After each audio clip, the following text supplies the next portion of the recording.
beneath the tree, and fourth, to use cow's urine for medicine. But for the consolation of those who are thinking of taking ordination, it should be mentioned that these 4 observances are not compulsory. Monks are allowed to accept food offered by lay people in homes or brought to the monastery. They can wear robes already prepared by householders. They can live in buildings like temples and monasteries and cottages.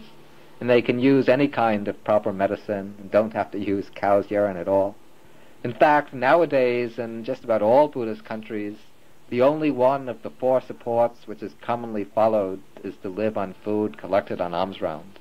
The others have pretty much fallen into neglect. But this formula is still recited as a formality and as a way to emphasize the spirit of poverty, simplicity, and purity that are essential to the monk's life. The bhikkhu is allowed to own, as his own personal possessions, 8 articles. These include his 3 robes. One is the underrobe, called the Antaravasika, which is worn around the waist, something like a sarang. The second robe is the upper robe, the Uttara Sangha, which is worn over the shoulder, covering the upper part of the body. And the third robe is the double-thick outer robe, the Sangati, which is usually worn only in cool weather. In addition to these 3, the bhikkhu will own a belt made out of cloth, an alms bowl, a razor, a needle, and a water strainer.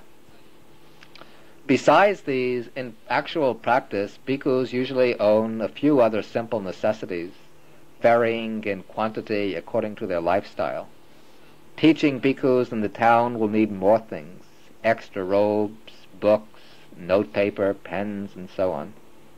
Meditative bhikkhus living in the forest can usually get by with very little beyond their basic requisites. Perhaps just sandals, umbrella, a fan, a small clock. And the monk has to obtain his material requisites in a pure way. He doesn't work at a profession, as we said, but he receives his material requisites through the generosity of others. He's not allowed to beg for them, to coerce others to give them, or to persuade others to offer them, but he is dependent upon the generosity and the kindness of the laity. And in using the 4 principal requisites, the robes, the alms food, his shelter, and medicines, he has to reflect on their proper purposes. When he puts on his robes, he has to reflect that he uses the robes for the purpose of keeping off the cold, keeping off the heat, keeping off the sun and wind and creeping things, and for covering up the body. He reflects that he uses the alms food in order to support his life, to keep himself in good health, to prevent disease, and to live the life of holiness. He reflects that he uses his dwelling place, his shelter, to keep out the cold and heat and mosquitoes and gnats, and in order to protect himself from the weather. And he reflects that he uses medicines for the purpose of keeping off disease and for the maximum of health and well-being. Life in the Sangha is regulated by a body of rules called the Vinaya. The word Vinaya literally means leading away. That is, it's the code of rules that leads us away from wrong actions, wrong deeds of body and speech. The Vinaya is contained in the part of the Tripitaka called the Vinaya Pitaka, the Book of Discipline. And these books set forth the precepts of monastic life. Some of these precepts are moral in nature and concerned with the fundamentals of spiritual development. Others are principles of etiquette more than morality, which help to establish harmony between the monks themselves and between the Sangha and laity as a whole. The heart of the Vinaya is the code of 227 rules called the Patimokkha. These are the backbone of monastic discipline. The rules of the Patimokkha are classified into several categories of differing degrees of moral weight. The most important of the 4 parajikas, the 4 prohibited acts we already mentioned: sexual intercourse, theft, killing another human being, and making false claims to spiritual attainment. The violation of these rules leads to defeat, to expulsion from the order.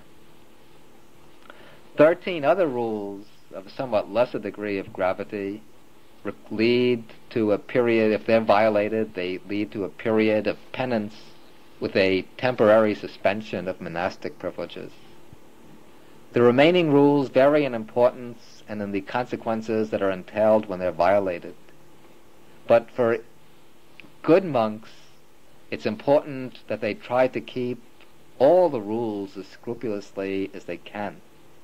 All the rules might not seem to be extremely serious, but the problem is that once a person starts breaking minor rules, it's often only a matter of time until he starts to break major rules. Therefore, the guiding principle for a monk who's serious in following the Buddha's path is to try to maintain and protect all the rules to the best of his ability.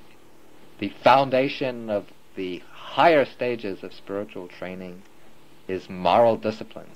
And for a bhikkhu, the background or backbone of his moral discipline is the patimokkha. The patimokkha is recited by the Sangha together at a ceremony called the Uposatha, which is held on the day of the full moon and the new moon in each lunar month. And it's held in the monastery whenever there are at least 4 bhikkhus living together. Before the ceremony takes place, the bhikkhus meet and confess their transgressions to one another. Then they all sit together, just separated by a few inches from one another, and one senior bhikkhu in the group will recite the patimokkha while all the others listen. And while it's being recited, if any monk remembers any transgression he's committed, then he will confess it before the group as a whole. Another special occasion of monastic life is the vasa. The vasa is a period of 3 months coinciding with the rainy season of India. That is, it lasts from the full moon day of July to the full moon day of October. And during these 3 months of the vasa, the monks take up residence in a single dwelling without traveling outside, except in special cases, except in emergencies or if their presence is required.